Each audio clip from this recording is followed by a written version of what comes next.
Hello, आज की कहानी का शीर्षक है शर्म किस बात की।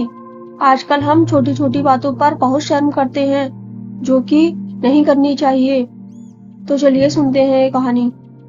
लखनऊ का रहने वाला निखिल एक मॉडर्न लड़का है और एक कॉल सेंटर में नौकरी करता है। हजरतगंज से ट्रांसपोर्ट नगर तक के हर रोज मेट्रो सफर करने में निखिल की दोस्ती सबीना से हो जाती है। सबीना भी मॉडर्न लड़की है और लखनऊ के फिनिक्स मॉल में नौकरी करती है। निखिल को लगता है कि सबीना उसकी पत्नी बनने के लिए एक परफेक्ट लड़की है।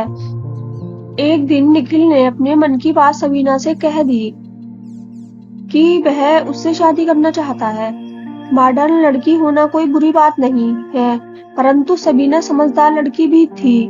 देखो निखिल, हम दोनों अच्छे दोस्त हैं और मैं तुमसे केवल दोस्ती ही रखना चाहती हूँ। हमारा धर्म, हमारा रहन सहन बहुत अलग है। हम जिंदगी भर इन उलझनों को ही सुलझाते रहेंगे, जिंदगी का मजा नहीं ले पाएंगे, इसलिए मैं तुमसे शादी नहीं कर सकती। सबीना की ना सुनकर थोड़ा तमतमाता हुआ निखिल घर आ जाता है। माँ, आप कह रही थी कि एक रिश्ता आया है। आप बात करो, मैं शादी के लिए तैयार हूँ। देखा दिखाई के बाद छोटे शहर पीलीभीत की लड़की पंखुड़ी से निखिल की शादी हो जाती है। पंखुड़ी एक संस्कारी लड़की है, पर वह मॉडर्न नहीं है। पंखुड़ी को पार्टियों में ले जाने में निखिल को शर्म आने लगी थी। पंखुड़ी को आज की पार्टियों के रीति रिवाज नहीं मालूम थे। निखिल के दोस्त और उनकी मॉडर्न पत्नियां निखिल और पंखुड़ी पर हंसते थे। उनकी हंसी के कारण निखिल बहुत शर्म महसूस करता था। सबीना और निखिल हजरतगंज से मेट्रो पकड़ते हैं और दोनों को बैठने की जगह भी मिल जाती है। सबीना, मैं पंखुड़ी के साथ जिंदगी नहीं काट पाऊंगा। मैं उसे छोड़ दूंगा। उसके छोटे शहर के जीने के स्टाइल पर मुझे बहुत शर्म आती है। निखिल, वक्त दो उसे। उसके साथ घूमो फिरो, म्यूचुअल फंड और रिश्ते वक्त देने पर ही फायदा देते हैं। निखिल अब नौकरी भी नहीं करना चाहता था। वह अपना साइबर कैफे खोलना चाहता था। जगह के लिए उसने किसी को 5 लाख रुपए भी दे दिए थे। 3 लाख और देने थे, पर निखिल इंतजाम नहीं कर पा रहा था। उसकी भी टेंशन उसे रहती थी। बातों बातों में पंखुड़ी को निखिल की टेंशन का पता चल गया था, पर वह चुप रही। सबीना ने कहा था वक्त दो, इसलिए आज निखिल पंखुड़ी को सहारा मॉल में पिक्चर दिखाने के लिए ले गया। पीवीआर के एंट्री पॉइंट पर चेकिंग हुई। मैडम, क्या पहली बार पिक्चर देखने आई हो? पिक्चर हॉल में कुछ भी खाने की चीजें ले जाना अलाउड नहीं है। लेडी गार्ड की बातें सुनकर लाइन में खड़ी दूसरी लड़कियां हंसने लगी। पंखुड़ी इंटरवल में खाने के लिए चने बनाकर साथ लेकर आई थी। जेंट्स लाइन में खड़ा निखिल बहुत शर्म महसूस कर रहा था। सबीना, आज मैं पंखुड़ी के लिए एक चिट्ठी छोड़कर आया हूँ कि मैं तुम्हारे साथ नहीं रह सकता। निखिल, यह है तुमने बहुत गलत काम किया। चिट्ठी पढ़कर उसने कुछ कर लिया तो? यदि कुछ कहना था तो सामने से कहते, देखा जाएगा।